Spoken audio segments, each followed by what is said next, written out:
I recently spoke at an online conference for high-level entrepreneurs where I was asked a number of questions, including this one from someone who lives in one country and they have their company incorporated in that same country. In their case, it's Australia.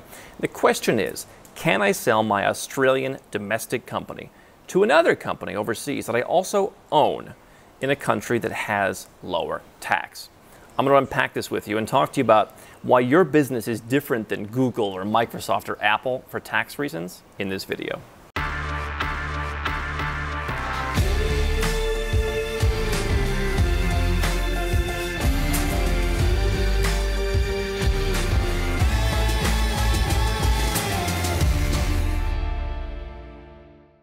Hey guys, I'm Andrew Henderson here at Nomad Capitalist. We help 7- and 8-figure entrepreneurs and investors legally go where they're treated best with lower taxes by moving overseas, diversification and more freedom with things like second passports, and opportunities in new boom markets. You can learn more at nomadcapitalist.com. Now, this question that I want to talk to you about is really interesting because it covers on a number of bases that I think most people who start looking at offshore incorporation, who start looking at the stuff we talk about here, they don't quite understand. So let's go through the question again. Can I sell my Australian company, they live in Australia, to another company overseas that I also owe, I'm not sure if they may own or owe, in a country that has a lower tax threshold?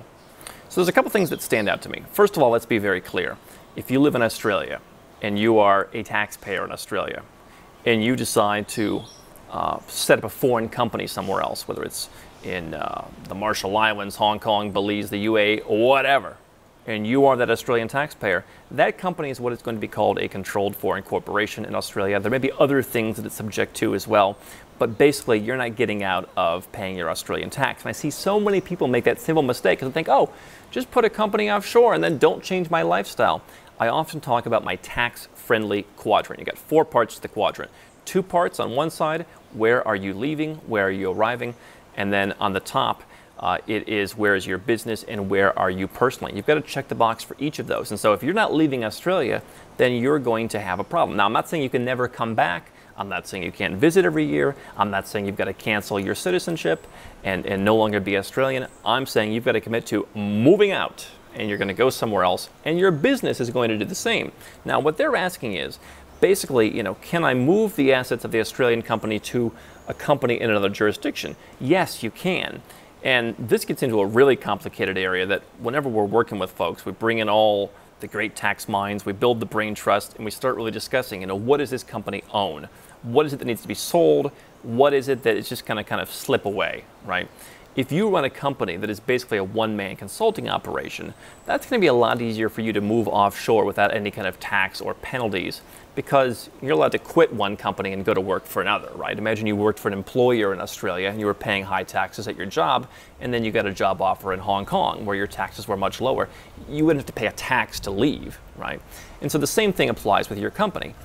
The goal is to move your company out of a high tax jurisdiction early on because the more that it gets entrenched in that jurisdiction, the more assets it has, the more intellectual property, the more customer lists, the more value that it has, you're going to have to not only do more complicated tax planning unless you're planning to totally blow up everything in Australia.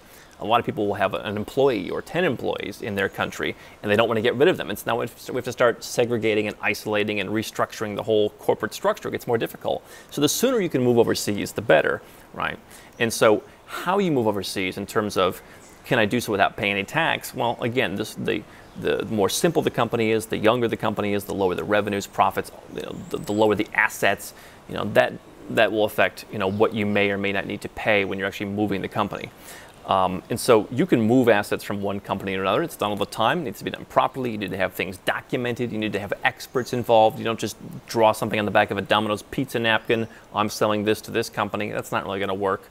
But you want to do that properly. Now, what they also say is, can I move the stuff over if I owe the other company? Here's where I say, don't try and be Apple, don't try and be Google with these companies with these complicated international tax structures unless you are such a complicated business, okay? This idea where, again, you're going to live in Australia, run an Australian business, and you can substitute US, Canada, UK, whatever, Germany. You don't just get to ship all the good stuff off to the UAE and just, send 92% of the profits and claim, oh, it's consulting services, right? It's not that simple. You need transfer pricing studies. You need to know what are the value of those services. What is the substantial presence that is happening in the UAE in this example that justifies why money is being sent? Who's running that company? Who owns that company? Oh, you're the owner? You used to live in Australia? Okay. There's a lot of factors that have to be involved. And so the simple answer to the question is, if you're a small business, one-man shop or just a one-man owner with some team members, and you want to go offshore, the easiest thing to do is just to go offshore. And what I mean is you actually need to do it. You actually need to have some effort. This idea that it's going to be entirely a paper trail and that's going to save you, just papering the situation over, it's not going to really lower your tax. Okay? You have to be willing to make an investment in going somewhere else, which is why I'm always looking to help people figure out where is the best place somewhere else that's going to suit your lifestyle needs, but that has a much lower tax rate. Okay? And so trying to find these little, loopholes to do absolutely nothing, but then there's magical tax savings at the end of the rainbow, it just doesn't really work.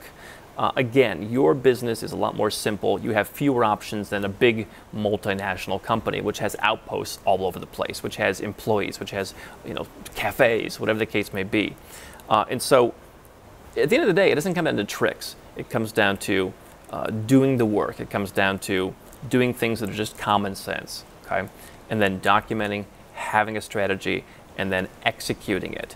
You can move your business out of Australia. You can do that. Now, it might cost you something depending on how big your business is when you move it out. You may pay a one-time exit tax. You may have to sell some assets from one company to another, pay some capital gains tax, for example, or even pay some income tax in some countries. But that's a one-time fee.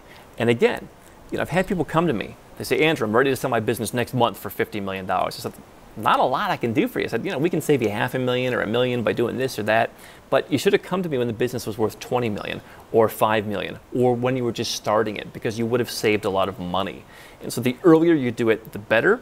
It's possible generally at any time, but understand that there are no tricks and that there may come a greater cost the longer you wait. How can Nomad Capitalist help you? 4 ways. Number 1, subscribe to our channel and click the notification bell to make sure you get our new video every day. Number 2, get a copy of Nomad Capitalist, the book. You'll learn a lot of my personal experiences over a dozen years of studying this stuff, as well as exactly some of the strategies that you can use to build your Nomad Capitalist plan. Number 3, if you're not sure where to start, but you want to come and learn from my team and I, you want to come and mingle with like-minded people, learn more about our live conference, Nomad Capitalist Live. It's coming up soon. And number 4, if you want some help right now because you've got a burning issue, you need something solved, you want to lower your taxes, get a second passport, or build the Nomad Capitalist lifestyle of your dreams, go to nomadcapitalist.com and click on Become a Client.